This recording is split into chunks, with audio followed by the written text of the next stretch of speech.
Ang kwento ay mag-uumpisa sa ating bida na si Xian Yuwon, na tumatakbo sa kadiliman ng isang kagubatan, nang bigla itong natisod at nahulog sa isang bangin, at pagbagsak ay halos hindi na nito magawa pa ang makatayo, ngunit pagtayo nito ay naabutan siya ng mga as-asin na humahabol sa ating bida upang paslangin. Sabi ng isa sa kanila ay halatang pagod na ito sa halos isang oras niyang pagtakbo kaya naman ay bibigyan na nila ito ng dahilan upang magpahinga. Kaya naman napaisip ito na kung ano na ang gagawin niya ngayon, dahil wala na siyang natitira pa na lakas upang tumakbo at makatakas. Tinanong niya ang mga ito kung ano pa ba ang kailangan nila, dahil hindi naman na siya nagtuloy pa na pumasok sa academy. Kaya naman ano pa ang dahilan nila upang paslangin siya? Sumagot naman ang isa sa kanila na kahit pa na hindi siya magtuloy sa academy, o sa kadahilanan na wala itong kakayahan sa martial arts ay alam naman nito na hindi iyon ang dahilan, at hanggat may karapatan siya bilang prinsipe sa trono ng demonic cult, ay ito ang pinakamainam na paraan upang burahin siya, kaya naman nais ng mga ito na sumuko na lamang siya, dahil wala naman itong magagawa pa. Kahit na mayroon itong dugo ng isang alipin, ay nagtataglay din naman ito ng dugo ng kanilang ama na cult leader, ay ihahatid na nila agad ito sa mabilis na kamatayan. Nang marinig naman nito na ininsulto ang kanyang ina ay nagkaroon ito ng hindi magandang ekspresyon sa kanyang muka, at sinabi na wala silang karapatan na ihatid siya sa mabilis na kamatayan, at inilabas nito ang kanyang espada at sinabi na kung mamamatay siya ay hindi ito papayag na hindi lumalaban hanggang sa huli nitong paghinga. Kaya naman sabi ng isa na mukhang magandang pagpaslang ang magaganap, dahil kahit na wala itong karanasan sa kahit na anong pakikipaglaban, ay nais pa din itong ipaglaban ang buhay niya. Kaya naman ay ipinag-utos na nito sa mga kasamahan niyang asasin na kumilos na upang paslangin ang prinsipe. Dumipensa naman ito ng kanyang buong lakas, ngunit dahil sa wala naman itong kahit na anong kasanayan sa pakikipaglaban ay madali lamang itong natalo. Kaya naman ay matapos nitong mabitawan ang hawak niyang espada, ay dinakot siya ng isang asasin sa kanyang leeg. Sabay sinabi na kung hanggang dito na lang ba ang kaya nito. Agad naman na kinuha ni Prinsipe Yuwon ang kutsilyo nito na tinatago sa kanyang likuran, at isinaksak sa leeg ng hanggal na asasin na may hawak-hawak sa kaniya. Nagulat naman ang mga kasamahan nito sa sinapit na kamatayan ng isa nilang kasama sa kamay ng isang walang alam na prinsipe. Sa nangyari ay masaya naman ang bida at sinabi na tama lamang ito. Nagalit ang pinuno ng mga ito dahil sa paanong dahilan na napaslang nito ang isa sa kanila kahit pa ito ay walang alam sa kahit na anong pakikipaglaban, kaya naman ay sinabi nito na dapat ay hindi nila ito minaliit ng una pa lang. Matapos ay agad na itong sumugod sa ating bida upang siya na mismo ang kumitil sa buhay nito. Pagkalapit ay sinipa niya agad ito, sa nangyari ay agad itong napahiga. Tinusok ng asasin ang tiyan nito upang mapasigaw si Prinsipe Yuwon sa sobrang sakit. Tinatanong naman siya ng asasin kung anong pakiramdam na makita na butas ang katawan nito. Sa isip ng prinsipe ay akala nito na mauulit niya pa ang ginawa niya kanina, ngunit ayos lamang ito dahil kahit papano ay nakapatay siya ng isa sa mga ito. Nang biglang inapakan ng hanggal na asasin ang sugat nito sa tiyan, at sinabi na mamatay ito sa sobrang sakit. Sabi nito na ang mga ganitong bagay ay hindi niya gawain ngunit dahil sa namatay ang isa nilang kasamahan ay wala siyang pagpipilian kundi ang pahirapan siya. Nang biglang may isang liwanag sa di kalayuan at inatake ito, na agad naman na tumama sa asasin at namatay. Nagtataka naman ang mga ito, dahil nakakita sila ng isang liwanag at agad na tumama dito na nagresulta sa agaran nitong pagkamatay. Napansin naman ng isa sa mga ito na nasa likod lang ang nilalang na may gawa nito. Paglingon ng mga ito ay nagulat sila sa anyo nito, sabi ng isa ay ngayon pa lamang nito nakita ang ganitong klaseng pananamit. Sumugod ang isa dito habang tinatanong ang pagkakakilanlan niya. Napangiti lamang ito sa mga hanggal na asasin, nang biglang kumilos ito ng pagkabilis-bilis. Sa nangyayari ay ang lahat ay nagulat dahil sa loob lamang ng maikling panahon ay mabilis itong nawawala sa harapan nila, na parang isang invisible na tao. At bigla na lang isa-isa silang napapaslang, sabi ng isang hanggal na assassin na mukhang isa itong kapangyarihan ng isang master na umangat na sa pinakamataas na level, at papaano ang isang malakas na master ay ipinagtatanggol ang isang walang alam na prinsipe. Dahil sa nangyayaring pagkaubos ng mga ito ay nagdesisyon na lang sila na umatras, ngunit ang isa sa kanila ay namatay habang tumatakas sa pamamagitan lamang ng isang kumpas ng kamay nito. Masaya namang nakikita ito ni Prinsipe Yoon habang nawawala ng malay dahil sa mabilis na pagkaubos ng dugo nito. Sabi naman ng di kilalang lalaki na mukhang ang kanyang ninuno ay nasa magandang mood kahit na ito ay malapit na sa kanyang kamatayan, kaya naman ay tinatawag niya ito upang magising. Dumilat naman ang prinsipe at nagkaroon ng kauniting malay upang makita ang tumatawag sa kaniyang ngunit malabo, dahil sa mga natamo nitong pagkakapinsala, at napapatanong ito kung kailangan niya ba na mamatay sa ganitong paraan.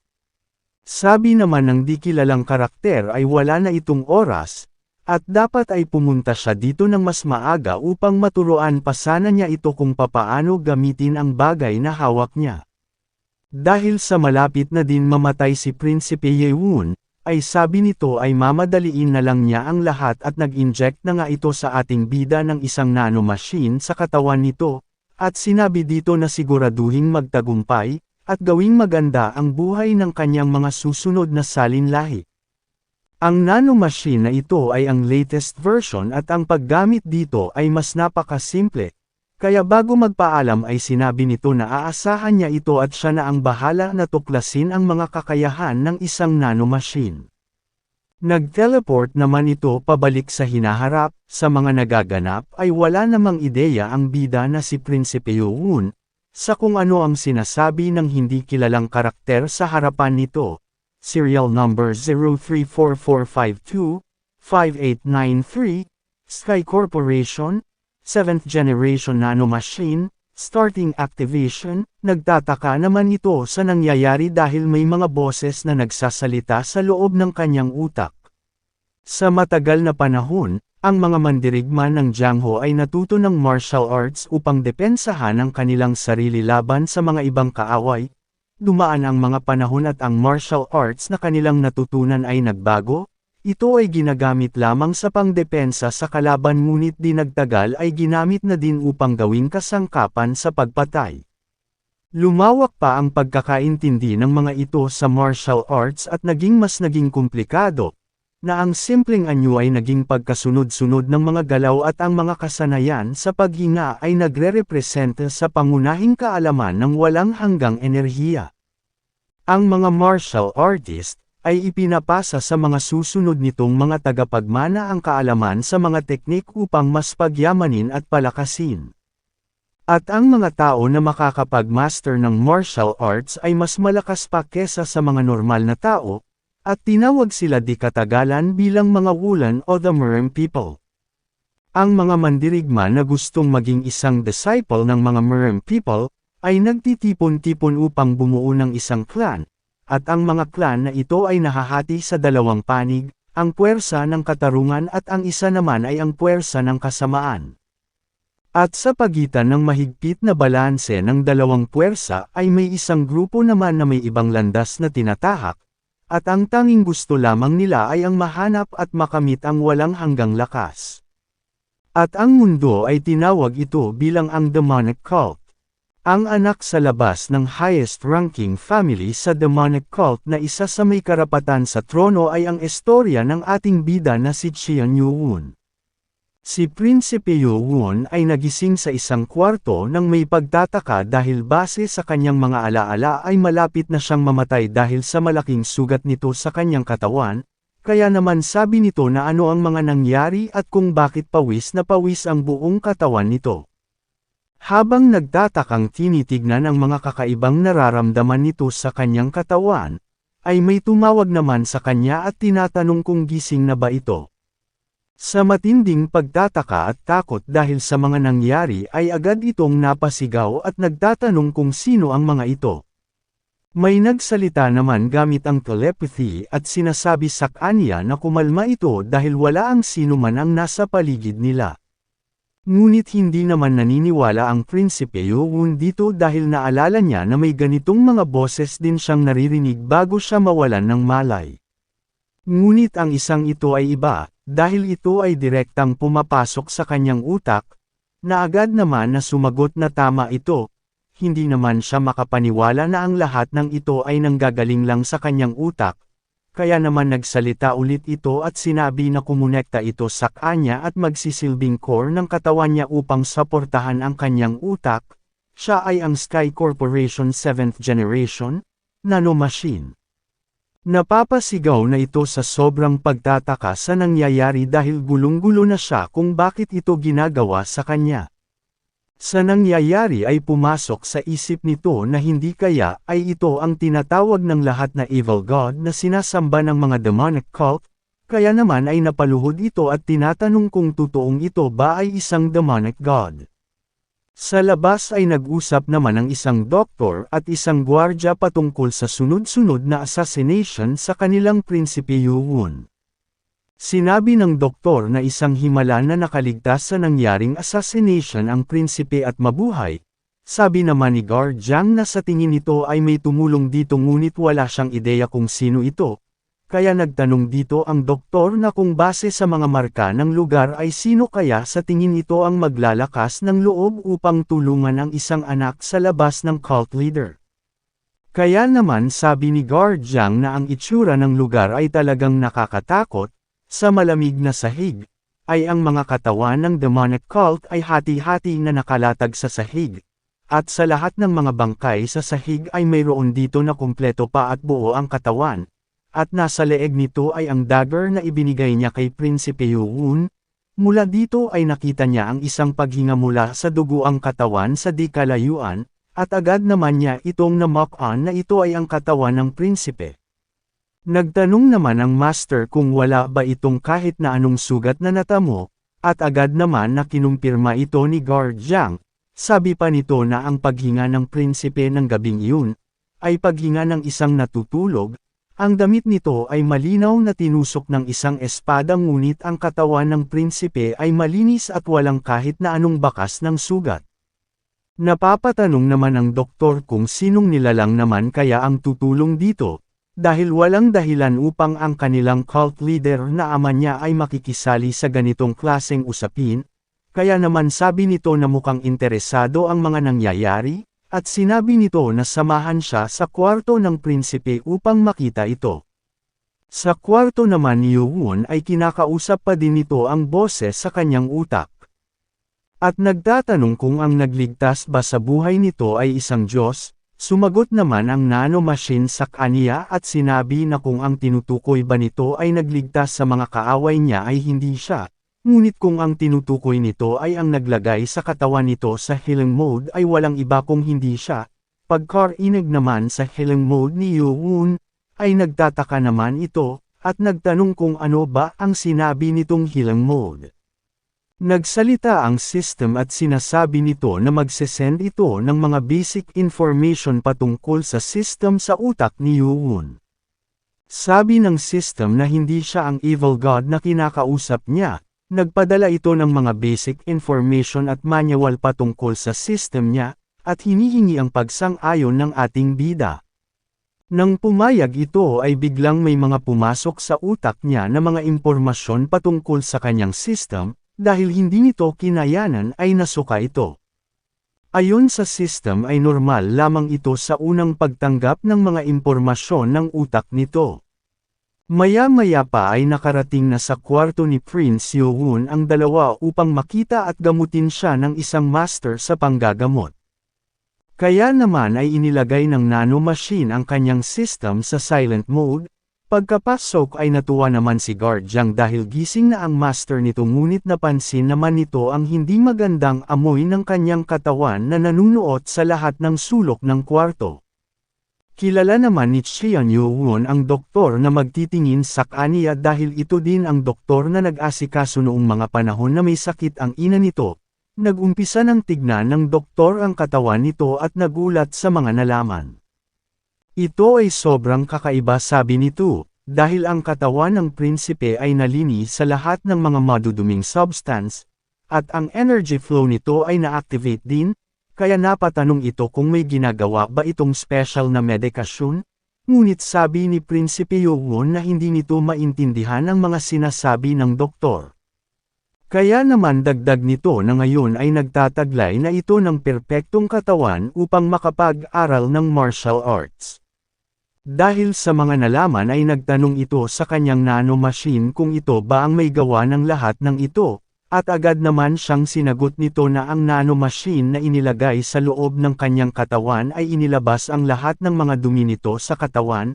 Binago din ng mga ito ang mga blood vessels, joint at mga muscle nito, upang umayon sa pagiging maganda ng katawan nito. May masayang ekspresyon ang lumabas sa mukha nito matapos marinig ang sinasabi ng nanomachine sa utak niya. Kung umabot ka na sa parte ng video na ito ay maaari lamang na i-click ang like at super thanks sa baba bilang pagsuporta. Maraming salamat. Kahit na ang demonic cult ay binubuo ng madaming clans at pamilya, tanging 6 na clans lang dito ay ang main clan. Ito ay ang Dark Clan, Spring Clan, Blade Clan, Sound Clan, Poison Clan, at ang panghuli ay ang Sword Clan. Ang pinuno ng demonic cult ay nasasakop ng isang batas na magpakasal sa babae sa lahat ng 6 na clan upang magbunga ng magiging tagapagmana nito sa trono, at lahat ng magiging anak sa kada clan ay papalakihin sa mga respetado nitong mga clan, at kapag umabot na ang mga ito sa sapat na gulang ay kailangan ng mga ito na pumasok sa Demonic Academy, at ang Demonic Academy ay nagbubukas lamang tuwing ika-10 taon, na pinamumunuan ng mga nangungunang mga eksperto ng mahistrado. Ito ay binuo upang magsanay ng magagaling na mga mandirigma sa kada henerasyon. May mga pangyayari kung saan may mga panahon na nagkakaroon ng isang hindi pangkaraniwang kompetisyon. Kapag may mga prinsipe ang sasali sa academy ay senyales na ito sa parating na labanan ng mga tagapagmana sa trono na mahigpit na inaayos ng mga mahistrado. Sa loob naman ng silid ni Prinsipe Yuwon ay sa isip nito na si Dr. Beck ay mula sa Poison Clan, kaya naman ay kailangan nitong itago ang patungkol sa nanomachine nito sa kanyang katawan. Sabi naman ng nanomachine sa kanya dahil sa mababa ang teknolohiya ng era nila, ay hinding-hindi malalaman ang presensya nito sa kanyang katawan.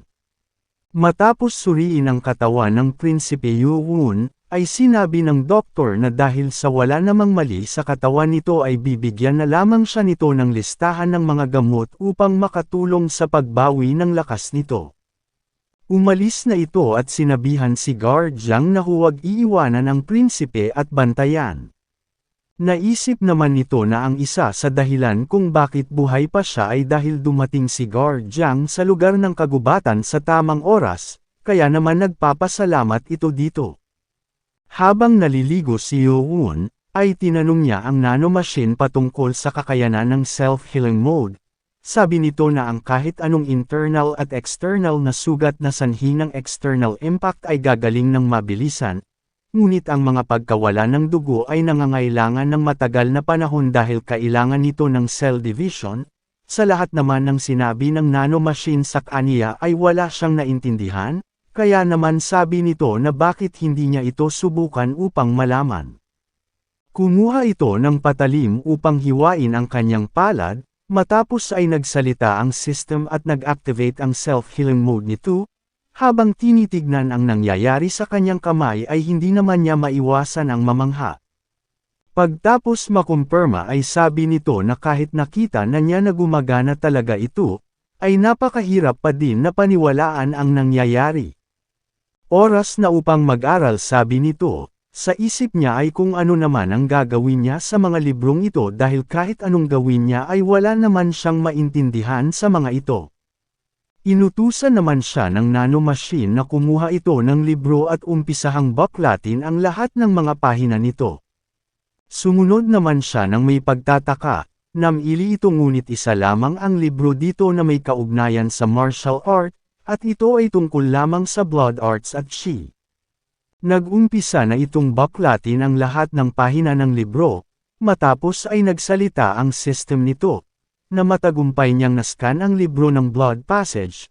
Kaya naman ay tinatanong siya ng system kung papayag ba ito na i-transfer ang mga impormasyon sa kanyang utak na agad din itong sumagot ng pagpayag. Matapos ay mabilis na pumapasok sa kanyang utak ang lahat ng mga impormasyon na nasa loob ng librong na-iskan ng nanomachine. At ang lahat ay madali na lang niyang naiintindihan. Kaya naman masaya itong napaisip na dahil dito ay maari na niyang matutunan at ma-master ang mga martial arts technique ng mas mabilis kaysa sa iba. Ang 6 na kandidato ng 6 clans ay na-master na ang maraming fighting techniques mula pa nang sila ay mga sanggol pa lamang.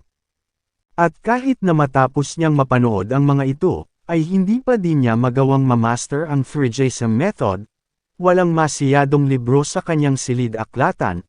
Ngunit nabalitaan niya na marami nito sa loob ng Demonic Academy, gamit ang abilidad na kagaya nito, ay magagawa niyang mabilis na makapagpalakas, hindi kagaya ng iba at ito ang magiging goal niya magmula ngayon. Sa isang lugar naman ang isang tagapagmana ng hari, sa South Castle ng Demonic Cult, House of Bapmajong. Naiinis ang isang prinsipe dahil nagpadala ito ng mga tauhan ngunit 5 sa mga ito ay namatay. Sabi naman ng assassin kay Prinsipe Mukim, ay sa tingin nito na may sekretong tumutulong sa ating bida. Nagalit naman ito sa assassin, dahil sino ang nagbigay dito ng karapatan na upang banggitin ang pangalan nito, sa kahit kailan niya gustuhin. Akala ng Prinsipe Mukyam na isa lamang itong anak sa labas na may mababang uri ng dugo upang madaling paslangin, ngunit mukhang mayroon itong palihim na taga-protekta. Kahit ang gwardya nito ay plano din niyang burahin ngunit bukod dito ay mayroon pang tumutulong sa kanya, ayaw nitong madumihan ang sarili niyang kamay ngunit wala na siyang ibang paraan pa, kailangan na niyang mapaslang si Prinsipe Yoon sa darating na pagbubukas ng Demonic Academy. Lumipas ang magdamag ngunit hindi nakatulog ang ating bida sa matinding kaba na nararamdaman nito dahil sa parating na pagbubukas ng Demonic Academy. Pagpunta nito sa bintana ng kanyang silid upang silipin kung umaga na, ay nakita nito si Guard Jiang na nag-eensayo sa labas. Habang pinapanood nito ang ginagawa ni Guard Jiang ay napapaisip ito kung mas maganda kaya napalihim na aralin nito ang dagger technique ni Guard Jiang. Dahil ang mga tao mula sa 6 clans ay hinding-hindi siya titigilan, noong namatay ang kanyang ina ay gumawa ito ng isang pangako na hinding-hindi ito mag-aaral ng martial arts hanggang sa makapasok siya sa Demonic Academy. Maya-maya pa ay tinawag ito ng nanomachine at itinanong kung gusto ba nito na ma-scan ang ginagawang teknik ni Guard Jiang.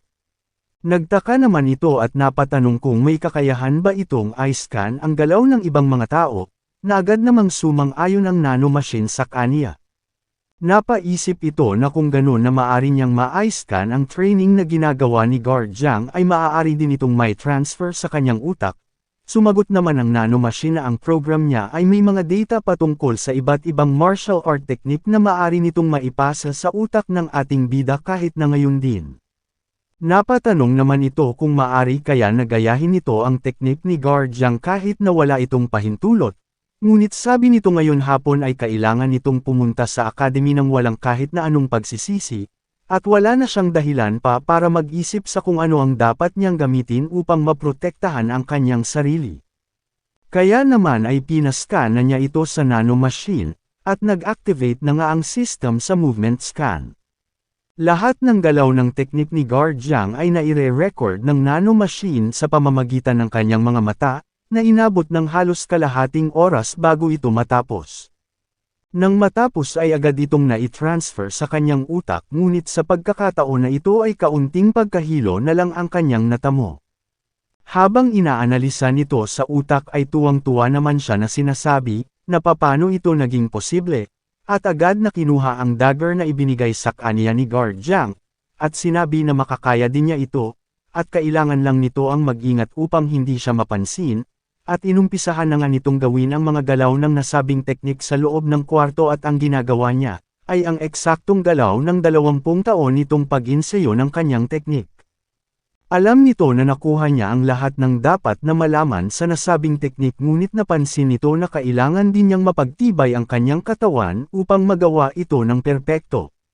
Sabi ng system na habang ang movement scan ay naka-activate, ang muscle analysis para sa training ng teknik, ay natapos na din kaya naman ay tinatanong siya ng system kung nais ba nito na tanggapin na ma-transfer ito sa kanyang muscle. Napatanong naman ito kung kailangan din ba niya magkaroon ng muscle transfer para dito. Bigla naman itong nakaramdam ng sakit sa buong katawan at biglang napabagsak, napatanong ito kay nanomachine kung ano ang nangyayari. Dahil sa sunod-sunod na pag-training, ang katawan nito ay gumawa ng mga muscles na angkop para sa galaw na ito, ngunit ang katawan niya ay hindi pa na-develop ang mga muscle na iyon, kaya naman mayroon itong pinsala sa mga muscle niya ngayon. Si Prince Yoon, ay hindi ba kasing dalubhasa kagaya ng kay Guardiang na nag-ensayo ng matagal na panahon, kaya kahit na ang utak nito ay natutunan na ang teknik, ang katawan niya ay hindi magagawang makapag-adjust para magawa ito. Kaya naman kailangan na dumaan ang muscle nito sa isang simulation upang maging pamilyar ng husto ang katawan nito. Matapos lamang ang muscle transfer at saka pa lang niya magagamit ang teknik ng buong buo.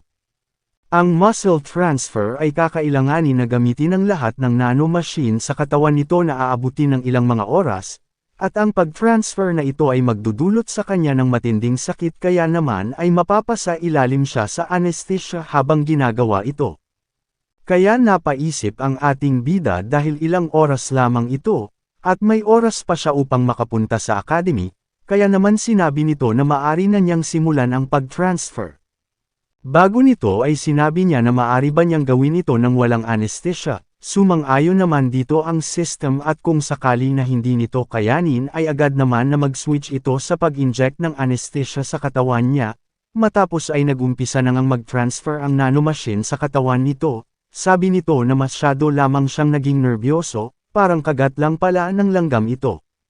Nang bigla na lang nakaramdam ito ng matinding sakit, dahil dito ay naalarma ang system at nagumpisa na ang pag-inject ng anesthesia sa katawan nito, na nagresulta ng pagbagsak niya sa higaan. Si Guardiang naman habang nagluluto, ay naalala nito ang ina ni Prinsipe Yoon, na ibinibilin sa pangangalaga nito ang kapakanan ng kanyang anak na si Cheon Yoon.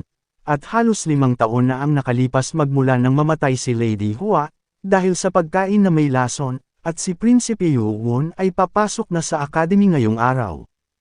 Kaya naman ay hiniling nito na protektahan ni Lady Hua ang anak nitong si Prinsipe Yoon mula sa kalangitan upang makaligtas ito sa mga kapahamakan.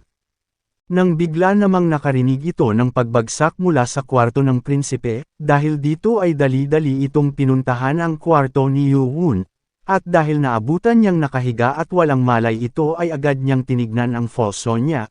Base sa kanyang pulso ay maayos naman ito, at mukhang walang masamang nangyayari, kaya naman napatanong ito kung anong ginagawa niya upang mangyari ito, at napalingon naman siya sa mga bakas sa sahig at pamilyar siya dito. Habang pinagmamasdan ay masaya nitong nalaman na sa loob ng 2 taon na pagbabantay niya dito ay pinapanood siya ng ating bida. At sa 2 taon na iyon ay halos napantayan na nito ang 20 taon nitong pagsasanay para sa teknik na iyon. Required muscle and fiber has been completed, deactivate anesthesia, pagtapos sabihin ito ng system ay nagkamalay na muli si Prinsipe Yoon, agad naman nitong naalala ang ginawa niyang hindi paggamit ng anesthesia, ngunit sabi ng nanomachine na hindi ito nagkulang upang paalalahanan siya.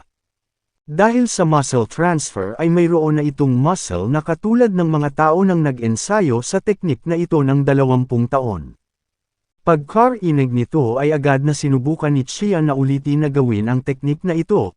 Ito ay parehas na teknik kagaya ng una, ngunit ang isang ito ay mas polido at malakas, at ang pakiramdam sa paghiwa sa hangin ay masarap. Matapos nitong mas agawa ang unang formation ay nagpatuloy ito sa pangalawa. Ngunit sa unang paghakbang nito ay naramdaman niya ang bigat ng puwersa ng ginawa niya kaya naman ay napahinto ito dahil alam niya na maririnig ito ni Guardiang. Kaya naman napasabi na lang ito na kung sakaling malaman ito ni Guard Zhang ay masama ito. Habang sa pag-iisip ay sumigaw naman si Guard Zhang at sinabi na handa na ang pagkain nito, kaya naman natarante siya upang mawala ang mga marka sa sahig. Nang biglang pumasok si Guard Zhang sa kwarto, mabilis nitong natakpan gamit ang lamesa ang mga bakas at sinabi na gutom na ito. Sabi naman ni Guard Zhang na bakit hindi yata ito sa bintana kakain gaya ng nakasanayan. Nagdahilan naman ito na dahil matagal siyang mawawala ay naisipan niyang sa gitna na lang ng kwarto siya kakain. Naging emosyonal naman ito dahil sa huling pagkakataon ay inaalala pa din siya ng gwardya, at ito na ang huling luto niyang pagkain na kakainin niya, kaya sabi nito na lahat ay uubusin niya.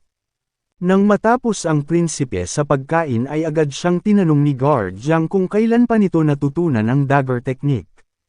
Magdadahilan pa sana ang prinsipe ngunit iniangat na nito ang lamesa, ngunit sa gulat niya ay may nakita itong mas perpekto pa kaysa sa mga naunang nakita niya kani-kanina lamang. Ang pagnakaw ng martial arts technique ng ibang tao ay isang kasalanan sa MERM, sa isip nito ay nakagawa siya ng krimen sa pamamagitan ng pagnakaw ng martial technique ng iba sa tulong ng nanomachine, at kahit nakamuhian siya ni Guard Zhang ay wala na siyang magagawa. Nang bigla naman itong nagulat dahil sa binabati nito ang ating bida, sabi nito na walang mali sa ginawa nitong pagkatuto ng teknik ng palihim, dahil bilang gwardya niya ay itinuro na sana niya ito kung hindi lamang siya pinasumpa ng Sixth Lance. Maya-maya pa ay may ibinigay itong listahan at gamit ito ay malalaman niya ang kabuuan ng nasabing teknik. Dagdag nito na gusto niyang ibigay ang teknik na ito ngunit madaming mas malakas na teknik sa loob ng akademi na mas maganda kaysa sa ibinigay niya, kaya naman ay dapat ay matutunan niya ang mga teknik na iyon. Naiyak naman ito sa harapan ni Guard Zhang, nang mamatay ang kanyang ina ay sinabi niya kay Guard Zhang na magmula ngayon ay hinding-hindi na siya muli pang iiyak. Sabi sa kanya ni Guard Zhang bago ito umalis, na hindi na nito magagawa pa na samahan pa siya kapag nakapasok na ito, kaya naman malaya itong umiyak ngayon, ngunit kailangan nitong maging mas malakas magmula ngayon, at nagpasalamat naman ang ating bida sa pagiging tapat at mapagmahal nitong alalay. Pagtapos ay itinaas nito ang kanyang ulo at sinabi na magmula ngayon, ay hinding-hindi na siya matatakot at mag-aalinlangan kahit na wala na ang ina niya dito sa mundo, ay alam nito na mayroon pa siyang lugar na maaring balikan. Sa lugar ng Demonic Academy, ay nagumpisang nagtipon-tipon ang mga batang gusto ng sumubok ng kanilang mga kapalaran bilang isang martial artist. Dahil nagkakagulo at maingay ang mga martial artist nang hinaharap sa labas, ay galit na lumabas ang isa sa humahawak ng academy, habang tinitignan ng mga ito ay nadidismaya siya dahil wala siyang nakikitang may angking lakas at kakayahan sa dami ng mga ito. Ang pulang buhok na ito ay ang left guardian ng demonic cult, at isa sa top 10 na pinakamalakas sa demonic cult, at napansin naman niya ang mga bata sa harapan nito at nagtatanong kung ito na ba ang mga tagapagmana galing sa top 6 clans. Mula sa Dark Clan, number 1, Xian Muyon, sa Sword Clan, number 2, Xian Yongwon, sa Spring Clan, number 3, Hian Mokum, mula sa Poison Clan, number 4, Hian Jingsang, sa Blade Clan, number 5, Xian Yuchan, at mula sa Sound Clan, number 6, Xian Wonraya, at siya lamang ang tanging babae ngayong taon. Nagtataka naman ito dahil wala ang ikapitong prinsipe na si Xian Yuwon. Sa entrance naman ng academy, ay nagtataka si Yeonwon kung bakit wala ang name tag nito. Sabi ng bantay ay hindi nila makita ang 7th Prince name tag kaya naman ay maghintay muna ito hanggat makahanap sila ng kapalit. Sumagot malang ito na maghihitay siya, ngunit sa isip nito na pukana na naman ito ng isa sa 6 na clan na hindi siya makasama sa hanay ng mga ito sa loob upang maipakilala, at batid niya na walang magandang maidudulot ang gumawa ng gulo sa pagitan ng mga ito sa umpisa ng pagbubukas ng academy. Kahit na sa daming pag-atake ang ginawa sa kanya upang paslangin, ay nagtungo pa din ito dito kaya naman ay gagawin niya ang lahat upang mas lumakas pa sa mga ito sa loob ng Demonic Academy. Nang makapasok na ito, ay napunta siya sa pinakalikod at napakahirap upang pumunta pa siya sa harapan kaya naman ay nagpa siya ito na dito na lamang maghintay at makinig sa mga magaganap. Hindi naman maiwasan na pag-usapan ng lahat ang presensya nito bilang anak sa labas ng Lord Xian, at ayon sa mga balik-balita ay wala itong na-master na kahit anong martial arts, kaya naman alam ng lahat na ito ang unang-una na babagsak sa unang round ng pagsusulit upang makapasok sa academy. Sabi naman ni Yoo-won na halata naman kung ano ang mga pinag-uusapan ng lahat kahit na hindi nito marinig, kaya naman ay hahayaan na lang niya ang mga ito na pagtawanan siya. Napansin naman ito ng left guardian ng demonic cult, na talagang nakakahiya ang makita ito sa likod ng mag-isa, at ito ay ang nakakatawang paraan upang makakuha siya ng atensyon, ang maging isang anak sa labas ng Lord Demon Cult. Nag-umpisa ng hipan ang mga horn sa Academy senyales ng paglabas ng Lord Xian ng Demon Cult, kaya naman ay pinatahimik ang lahat. Makikita mula sa loob ang Lord Xian kasama ng mga guardian nito. Naiinis naman ang left guardian dahil sa lasing na lasing ang kasama niya at naapakan nito ang damit niya, kaya naman ay tinanong siya nito na kung ano ba ang tinitingin-tingin nito, siya ay ang right guardian, na si Crazy Blade, si Meng. Dahil sa pagkakaroon ng tensyon sa dalawa ay agad silang pinatahimik ng kanilang lead guardian, Great Guardian King, na si Marayam. Nag-umpisa nang ang magsalita ang isa sa top 5 na malalakas sa Mirim, ang Xianmu Cult Lord, Xian Yuzhong.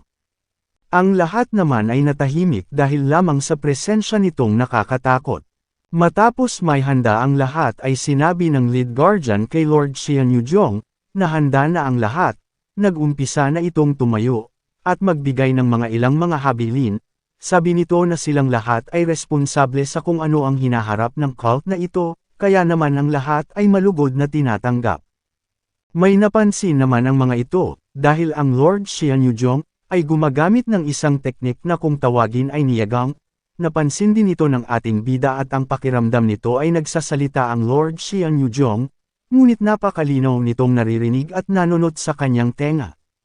Dagdag pa ni Lord Xian Yuzhong, na sa lugar na ito ay magsanay sila na gumawa ng mga pagkakaisa, at maging lakas ng demonic cult. Matapos masabi ang mga kataga na ito ay ang lahat ay biglang nagsigawan sa matinding galak.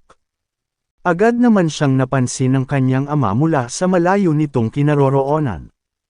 Ito ang una niyang makita ang kanyang ama ngunit nakita lamang niya ang malamig na tingin nito sa kanya, ngunit wala naman siyang inaasahan mula dito, at isa ito sa mga hindi nagpakita noong mamatay ang kanyang ina. Sabi ng left guardian sa mga ito na ngayon ay tapos na magbigay ng pahayag ang Lord Xian, ay uumpisahan na ang pagsasanay. Sabi nito na ipapaliwanag niya ito ng simple, ang academy ay magtatagal ng 4 na taon at mayroong 6 na stages, at kada stage ay magkakaroon sila ng pagsusulit. At dahil mukhang ang lahat ay naiintindihan ito, tama sila na ang isa na hindi makapasa ay agad-agad na matatanggal. Nagtaas naman ng kamay ang isang prinsipe upang magtanong. Nagalit naman dito ang left guardian at sinabi dito na sino ang nagsabi na ang kagaya niyang bastardo ay may karapatang magtanong. Nagalit naman ito sa kanyang mga narinig at nagpalabas ng aura sa katawan, kaya naman sabi ng left guardian sa kanya na kung may problema ba siya sa pagtawag nitong bastardo dito. Alam naman ng mga ito na mula nang pumasok sila dito ay mawawala na ang lahat ng pribilehiyo na mayroon sila sa 6 clans, kaya naman tinanong niya ito kung nais ba niyang matanggal bago mag-umpisa ang competition. Palihim naman siyang tinatawanan ng ibang mga prinsipe sa pagiging hanggal niya, kaya naman ay agad na lang itong humingi ng tawad sa kanyang inasta. Ngunit alam naman ito kung ano ang itatanong niya kaya naman kung iniisip ng mga ito na ang isang pagkakataon para sa 6 na stages ay hindi patas, ang special na benepisyo ay ibibigay sa mga makakapasa upang magpatuloy sa susunod na stage. Ang unang benepisyo ay ang Black Dragon Ball, ito ay isang medicinal ball na magbibigay sa gagamit ng 20 taong halaga ng nigong. Sa narinig na ito ni Yoo-won ay bigla itong nag-alala dahil sa kondisyon niya ngayon ay wala itong kahit na anong nigong sa katawan, kaya naman ay kailangan niya na makapasa upang tumaas kaagad ang nigong niya sa katawan sa mabilis na paraan. Ang pangalawa namang benepisyo ay ang Martial Arts Book of Secrets, At kung sila ay mga martial artists ay siguro naman na alam nila ang importansya ng mga libro na ito. Ang library ng Demonic Academy ay may 5 palapag, at kada makakapasa sila sa mga pagsusulit ay papayagan silang makapasok sa mga palapag na ito. Napaisip naman ang ating bida patungkol sa Book of Martial Arts. Dahil upang makatagal sa sitwasyon niya ay ito ang pinakamahalaga kaysa sa nigong. Dagdag naman ng Left Guardian na wag na nilang pangarapin ang makabot sa pang-5 palapag dahil hindi nila magagawa ito kahit pa naipanganak silang muli. At ang huling benepisyo, ang lahat ay magkakaroon ng mga rank depende sa stages na kanilang aabutin kapag sila ay lumabas na ng academy, at ang lahat ng nasa loob ay pantay-pantay sa pagkakataon ngayon.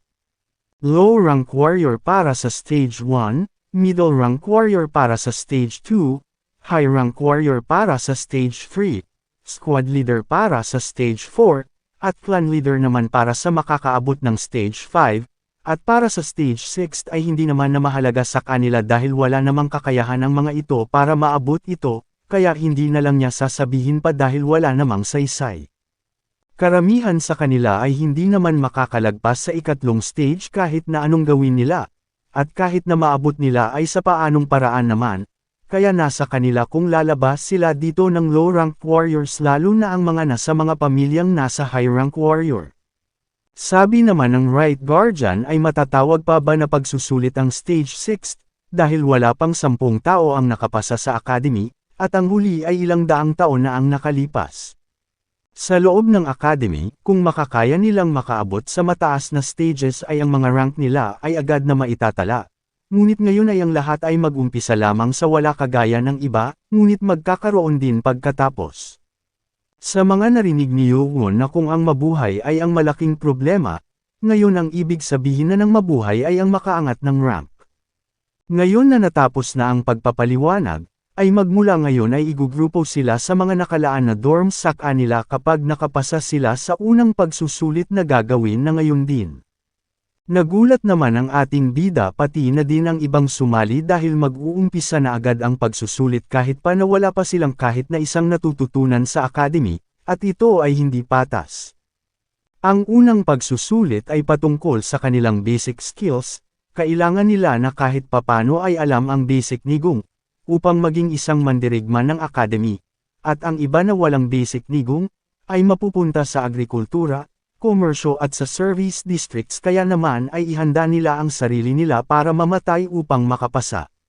Si Yoon ay biglang natigilan sa mga narinig, sabi nito na ito pala ang dahilan kung bakit ang isang babae sa 6th clan ay pinasumpa siya noon, na huwag matutunan ang nigong, naiinis nitong sinasabi na kung hindi niya maipapasa ito ay magiging kagaya lamang siya ng mga mababang clan ng demonic cult, at kung mangyari ito ay ang lahat ay susubukan siya at papatayin.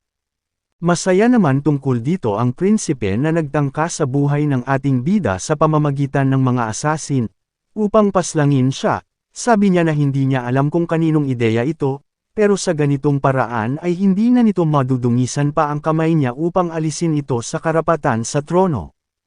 Maya-maya pa ay lumabas na ang isa sa magsasagawa ng pagsusulit, ito ay isa sa demonic cult elder, clan leader ng Sound Clan, Hang So-yu.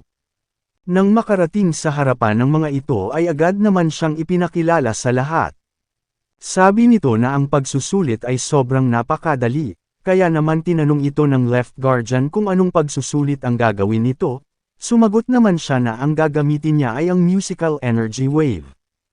Kaya naman sabi ng Left Guardian sa mga ito dahil gagamitin ng 5th Elder ang kanyang malakas na kakayahan ay malabo na makayanan ito ng lahat. Ngunit hindi kailangan na mag-alala ang lahat dahil kokontrolan naman ito ng 5th Elder, sa mga walang nigong ay kailangan nila ng dasal at swerte sa kamay upang makapasa. Kahit na may kaunting nigong ay may kakayahan na ang mga ito na makatagal kahit 1 minuto. Ang lahat ng makakatagal ng 1 minuto sa energy wave nang hindi bumabagsak ay makakapasa, kaya naman sinabi nito na umpisahan na. Sa unang kumpas pa lamang ng kamay nito sa kanyang instrumento, ay halos kalahati na agad ang nabawas sa mga nagnais na makapasok sa academy, naririnig nila ang tindi ng enerhiya kahit patakpan nila ang kanilang mga tainga, nadidismaya naman sa nakikita si Left Guardian, Sabi nito na inaasahan na niyang mangyayari ito sa mga maliliit na clan dahil ang mga ito ay agad na nagsipag-bagsakan. Kumpara sa 6 na kandidato ng 6 clans at ibang mga anak ng mga high-ranked clans, ay nagagawang nilang makatagal. Ang kandidato ng mga 6 clans ay umiinom na ng mga gamot mula pa ng pagkasilang nila upang makakuha sila ng maraming nigong, kaya naman naisip ng mga ito na ang pang-7 prinsipe na si Xian Yuwon ay malamang na hindi na ito kinayanan at bumagsak, ngunit may napansin silang kakaibang nangyayari, dahil ang clan leader ay bumibilis sa pagtugtog ng kanyang instrumento.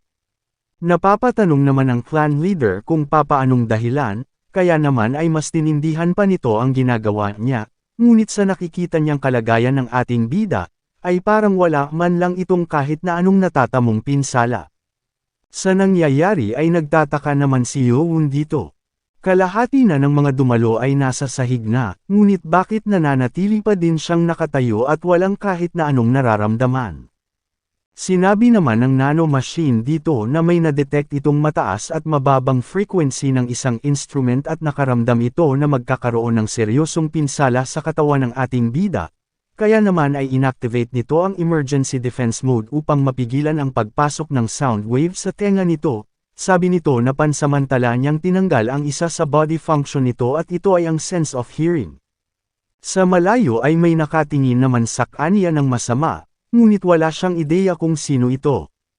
Napansin naman ng left guardian na may kakaibang nangyayari sa ginagawang performance ng Fifth Elder, at ang ginagawa nito ay palakas ng palakas kumpara nung una itong nag-umpisa, at ito ay sobra na sa isang tao na may mahigit na 20 taon na nigong sa katawan.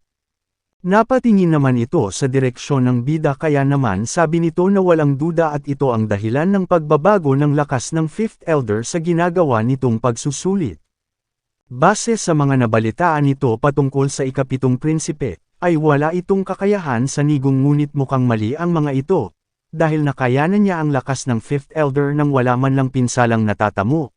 At ngayon pa lamang ang unang pagkakataon niyang nakasaksi ng ganitong kapana-panabik na tanawin magmula ng pangasiwaan niya ang posisyon sa academy, kaya naman ay hanggang saan ang itatagal ng bastardong ito.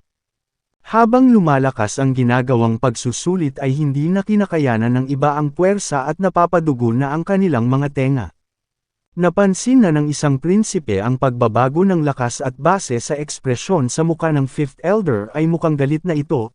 Napaisip siya na hindi kaya ang ika-7 prinsipe ang dahilan nito. Kaya naman ay nilinggan niya ang kinaroroonan ni Yuwon at gulat na gulat siya sa nakikita ng kanyang mga mata.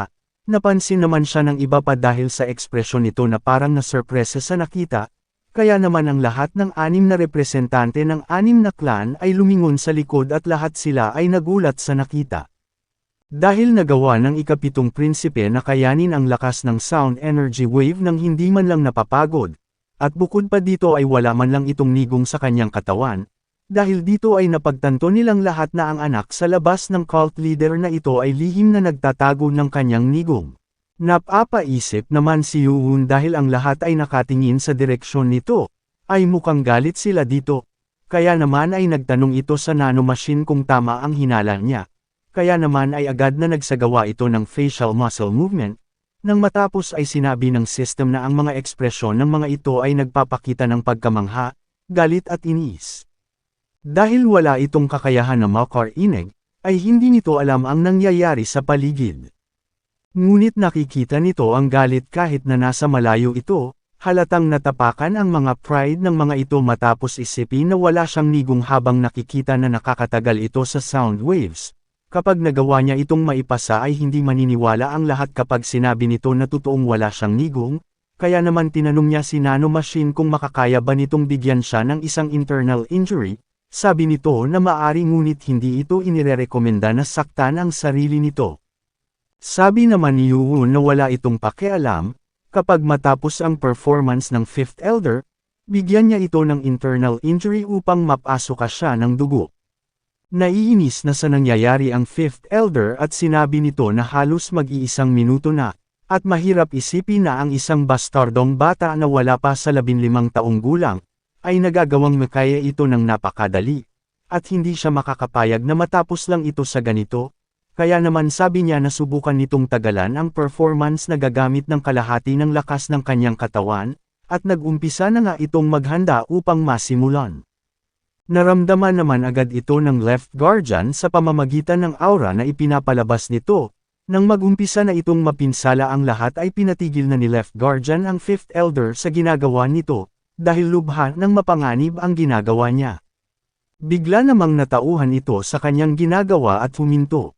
Napasabi naman si Right Guardian na kung gumamit pa ito ng kahit na kaunti pang lakas ay ang lahat ay siguradong hindi makakapasa sa unang pagsusulit pa lamang, at hindi ito makapaniwala na ang Fifth Elder ay mawawala sa kanyang kontrol. Matapos nito ay nahihiya namang napasabi ang Fifth Elder, na hindi nito napigilan ang kanyang galit at naipalabas ang kalahati ng lakas nito. Sabi niya ay dahil lamang ito sa paglabag ni Yuun sa 6 na clan. Bigla namang samuka ito ng dugo matapos na ihinto ang performance ng Fifth Elder base sa plano. Pagkakita nito ng Left Guardian na napasuka ito ng dugo at napaluhod sa lupa, ay dali-dali itong pinuntahan ang ating bida upang tulungan. Sabi nito na kapag namatay ito dahil sa pagsusulit ay siya ang mananagot ng lahat ng ito, kahit hindi ito galing sa 6th clan, ay hindi dapat na hayaan niya na mamatay ang isang anak ng kanyang cult leader. Pagkakuha nito sa nanghihinang katawan ni Yuun, ay napasabi ito na kung gaano kaya kataas ang nigong nito upang makayanan ang performance ng Fifth Elder ng matagal. Matapos nitong suriin ay nalaman niya na ang ating bida ay wala kahit na kaunting nigong sa katawan, at hindi ito makapaniwala na nakapasa ito sa pagsusulit kahit na wala itong nigong at tanging tapang at determination lamang ang kakayanan. Kaya ay agad itong nag-utos na dalihin ito sa infirmary ng mabilis. Hindi pa din tapos ang Fifth Elder sa pag-aanalisa ng pangyayari dahil nagawa ng bastardong prinsipe na makayanan ang energy wave niya ng parang wala lamang. Sinabihan naman siya ng Left Guardian sa nagawa nito na sobra para sa unang pagsusulit, dahil muntik na niya itong mapatay. Kaya naman sabi niya na malabo itong mangyari na mapaslang ito dahil mayroon naman itong taglay na kaunting nigong sa katawan. Sinabi sa kanya ng Left Guardian na ito ay wala kahit nakakaunti. Gumawa siya ng kaunting pagsusuri dito ngunit totoong wala, at sumunod ang prinsipe sa kanyang ipinangako sa 6th clan. Nabigla naman dito ang Fifth Elder dahil sa papaanong paraan nitong nakayanan ang malakas na energy wave na ginawa nito kung hindi ito nagtataglay ng nigong. Dahil kung wala ay kaparehas lamang sana niyang sasapitan ang kung anong nangyari sa mga sumusubok na bumagsak sa sahig. Sabi sa kanya ng Left Guardian na nakayanan ito ng prinsipe sa pamamagitan lamang ng kanyang matinding kagustuhan, at ang matinding kagustuhan na ito ay ang dapat nilang katakutan. Ayaw naman na maniwala ng Fifth Elder sa mga sinasabi sa kanya. Sa isip ng Left Guardian, ay kung hindi lamang ito anak sa labas ng cult leader ay gusto niya itong kuhain bilang estudyante, ngunit walang magandang may dudulot dahil makakalaban niya ang 6 clans. Masaya at namamangha naman sa ating bida ang lasenggerong Right Guardian at sinasabi na mukhang masaya ang nangyayari sa paligid. Sinabihan naman agad siya ng Left Guardian na wala itong kinalaman sa kanya kaya naman ay uminom na lang ito sa sulok. Ninas naman ito dahil sa pag-uutos nito sa kanya at sinabi na gagawin niya ang gusto niyang gawin, at kung hindi lamang ito isang guardian ay matagal na niya itong pinaslang, na agad naman narinig ng Left Guardian at sinabi dito na tama siya, dahil kung sakali nung araw na iyon na hindi siya guardian ay paniguradong siya ang papaslang dito. Matapos nito ay nagpalabas ang lasenggerong Right Guardian ng malakas na puwersa sa kanyang katawan na ramdam ng mga kalahok sa pagsasanay, at napapasabi ang mga ito na mukhang magkakaroon ng labanan sa pagitan ng Left at Right Guardian. Nang matauhan ay inihinto na ito ng lasing na Right Guardian at sinabi na iiwanan na niya ito dito at aalis na lang. Sa paglalakad ay sinabi nito na ang mga kalahok na ito sa pagsusulit ay halos lumuhad na sa kaunting energy lang na naipalabas nito, at hindi kumpara sa isang prinsipe. Kaya naman ay napasabi ito na talagang gusto niya ang isang ito, ang prinsipe na si Qian Yuun. Sa lugar naman ng infirmary sa Demonic Academy Main Building, second floor infirmary, ay dinala si Prinsipe Yuun sa doktor na si Demonic Academy Dr. Baek Jong-myung.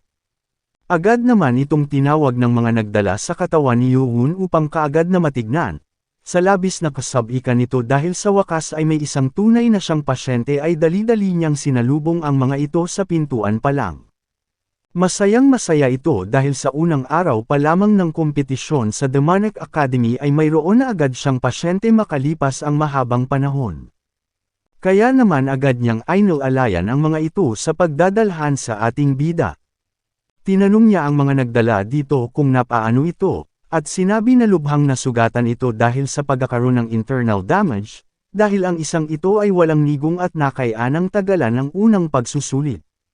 Sa isip naman ng doktor na madami na itong nakitang mga kaso na kagaya nito ngunit ngayon pa lamang siya nakakita ng labis na pagsuka ng dugo.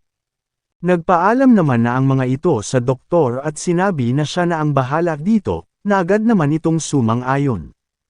Agad naman na nagsagawa ang doktor ng mga pagsusuri sa katawan nito, ngunit biglang napadilat ang ating bida, pagkakita sa ginagawa ng doktor ay agad naman na itong pumikit. Sabi nito na napagaling na niya ang lahat ng kanyang pagkakapinsala dahil sa ginawa niyang plano at nakalimutan ang patungkol sa infirmary. Sa ginagawa ng doktor ay nasasaktan naman ito kaya naman sabi niya ay kailangan niya itong tiisin. Sa pagsusuri ng doktor ay malinaw na base sa tibok ng pulso nito na lubha itong nakatanggap ng pinsala, ngunit lubhang nakakapagtaka dahil kahit nakagatin mo ang iyong dila ay hinding-hindi magdudugo ito ng ganito kadami. Kaya sabi nito na mag-uumpisa na muna siyang magsagawa ng acupuncture sa katawan nito. Bigla naman itong nagulat dahil sa may taong pumasok mula sa bintana, at ito ay ang lasenggerong right guardian. At tinanong ang doktor na anong ginagawa nito dito, sabi nito na ang isang binata na palaging dumidikit sa kanyang guro na parang tanga ay nagawang maging isang academy's doctor. Tinanong siya ng doktor kung ano ang ginagawa nito dito, dahil mukha namang wala siyang natamong kahit na anong pagkakapinsala. Sa tanong ng doktor sa kanya ay nagpalabas ito ng malakas na aura at sinabi dito na mukhang ayaw ng doktor ang presensya niya sa lugar. Sa takot ay sinabi ng doktor na mali siya ng pagkakaintindi at agad sinabi na maari siyang mamalagi dito upang magpahinga. Napalingon naman siya sa ating bida ng may masayang ekspresyon, sa isip ni Yoo-won, ay kung ano naman ang ginagawa ng isang right guardian sa silid nito. Nag-aalala naman ito na kung nahahalata na nito na nagpapanggap lamang siyang natutulog, bigla naman siyang binulungan nito na kung bakit ito nagpapanggap na tulog. Sa nangyayari ay pinagpapawisan na ito. Kung umabot ka na sa parte ng video na ito ay maari lamang na i-click ang like at super thanks sa baba bilang pagsuporta. Maraming salamat. At biglang iniangat ang ating bida sa pagkakahiga ng right guardian gamit ang kapangyarihan nito. Pagkaupo naman ng ating bida dahil sa kapangyarihan nito, ay sinabihan siya ng right guardian na kung hindi pa din ito titigil sa pagkukunwari ay sasapakin na siya nito sa muka. Sa takot ay napadilat na lang ito dahil sa wala naman na siyang magagawa pa. Napatanong na lang ito sa right guardian kung papaano niyang nalaman ito. Natawa naman ito ng malakas dahil sa tanong niya, nagtataka naman si Yoo-won sa inaasta nito sa kanyang harapan. Mayabang na sinabi ng right guardian sa kanya na ang bihasang mandirigma ay may kakayahan na alamin kung tulog ka o hindi, base sa tunog ng paghinga. Hindi naman makapaniwala ito na dahil lamang sa tunog ng paghinga ay nalaman niya ito kaagad, bigla namang sumingit ang nanomachine at sinabi dito, na ang average breathing count ng mga 15 hanggang 20 taong gulang na lalaki ay mahigit sa 12 hanggang 20 kada minuto, ngunit kanina ay ang paghinga nito ay 8 beses na mas mabilis sa kada minuto. Napasabi naman ito sa nanomachine na hindi niya ito tinatanong. Bilib naman ang guardian sa ating bida, at sinabi na sa panahon ngayon ay walang gagawa ng mga ginawa nitong lakas ng loob, at magaling siya sa bagay na iyon. Bukod pa doon ay ang kabataan ngayon ay walang mga kakayahan, palagi nilang pinipili ang madaling landas kapag nahihirapan na ang mga ito, at sinasabi nito na mayroon itong tatag ng loob na wala ang iba. Nang bigla naman napasok ka ang ating bida ng dugo, at ang itsura nito ay hindi na maganda sabi ng doktor, agad naman itong nag-perform ng isang teknik upang mabawasan ang mga nararamdaman nito, at ipinahiga. Matapos gawin ito ay masaya niyang sinabi na gusto nitong maging estudyante ang ating bida. Nabigla naman sa pagkakarinig nito ang doktor ng academy, maging si Yoo-won ay natigilan din dahil sa narinig nito mula sa isang guardian ng sect. Sa pagdududa nito ay agad niyang tinanong kung kilala niya ba ito, sagot naman ng guardian sa kanya na kahit sino ay nakikilala siya. Dagdag pa ng ating bida na magagalit ang Sixth Clan sa nais nitong mangyari. Natatawa naman ang guardian dito at sinabi na ano ba ang magagawa nila sa gusto nito. At bukod pa doon ay kailangan din naman nilang maglaban-laban kahit na wala siya sa mundo. Hindi pa din makapaniwala ang bida, sabi nito na isa itong malaking oportunidad, ngunit paano kung isa lang itong patibong, kaya naman sinabi nito sa guardian na hindi nito alam ang kanyang isasagot dahil ang sinasabi nito ay biglaan, bukod pa doon ay may mga guro na siya sa loob ng academy.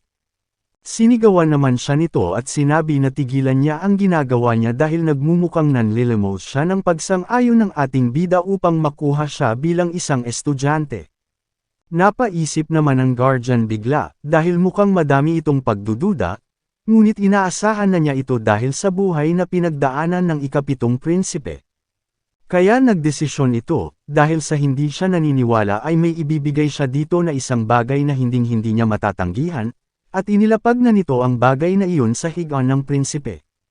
Nagulat naman ang ating bida dito, at tinatanong kung ano ang bagay na nakapaloob sa papel na ito. Sabi ng guardian na ito ay ang kailangan niya ng husto upang makatagal sa loob ng Demonic Academy, at hindi ba ito nag-aalala na matalo na lang bigla, kahit na nagawa nitong makalagpas sa unang pagsusulit gamit lamang ang matindi niyang pagnanais? Ay sa tingin ba nito na kung wala ang nigong na kagaya niya ay makakapasa ito sa pangalawang pagsusulit? Dagdag pa nito na kahit sino na gustong maging mandirigma ay kailangan na mag-isip agad ng una kaysa sa iba. Tinatanong siya ng guardian kung plano niya ba na magtagal ng 2 linggo sa infirmary at mapag-iwanan ng iba sa umpisa pa lang. Habang nananatili siya sa lugar na ito, ang iba ay mabilis na umaabante. Sa isip naman ng ating bida na alam naman niya ang bagay na ito ngunit kailangan din muna na magtagal dito upang maiwasan na paghinalaan siya. Sabi ng guardian na alam ba nito kung bakit siya ipinadala ng red hair na guardian na iyon dito sa loob ng infirmary. Sumagot naman ito na dahil sa nagkaroon ito ng matinding internal damage, sumangayon naman ito at sinabi na tama siya, na kapag nasaktan ka o nasugatan ay pupunta ka sa loob ng infirmary upang gamutin. Ngunit hindi ba na nakakapagtaka, na sa dami ng mga estudyante doon na nakatamo din ng matinding internal damage ay bakit wala ni isa sa mga ito ang ipinunta dito, at tanging siya lamang. Dagdag pa nito na halos lahat sa MRM ay may kakayahan gamutin ang internal damage sa pamamagitan ng meditation, ngunit mas mapapadali ito kung maasikaso ng doktor o malulunasan ng gamot. Sa madaling salita, ang mga ito ay may mga kakayahan na pagalingin ang kanilang mga sarili, kaya naman ay walang dahilan upang dalhin pa sila dito. Sabi ng ating bida na kaya pala mag-isa lamang siya dito dahil siya lang ang bukod tanging walang kakayahan na pagalingin ang kanyang sarili. Sa isip naman ng guardian na malapit na siya sa pinap-onto nito. Sabi pa nito na isa siyang bata na walang kakayahang mag-meditate upang magpagaling, sabi nito na sa kalagayan niyang ito ay magagamot kaya niya ang sarili niya sa mabilis na panahon.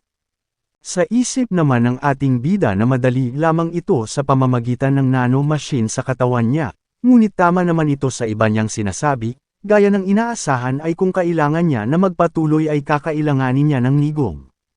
Bigla namang may pumasok sa isip nito. Kaya naman sinabi niya sa guardian na base sa narinig niya na kapag nakapasa siya sa unang pagsubok ay makakatanggap siya ng medicinal ball at makakapasok sa unang palapag ng library ng academy. Natawa naman dito ang guardian, sabi nito na mukhang nakalimutan ng red hair na guardian na sabihin ang pinaka-importanteng bagay patungkol dito, ang academy's library ay hindi isang lugar na maaaring maglabas-pasok kung kailan nila gustuhin. Maari ka lamang na makapasok dito sa tuwing makakapasa ka sa mga pagsubok? Tingin ba nito na malaya siyang makakapaglibot sa mga importanteng libro sa lugar na ito? Ang lugar na iyon ay puno ng seguridad.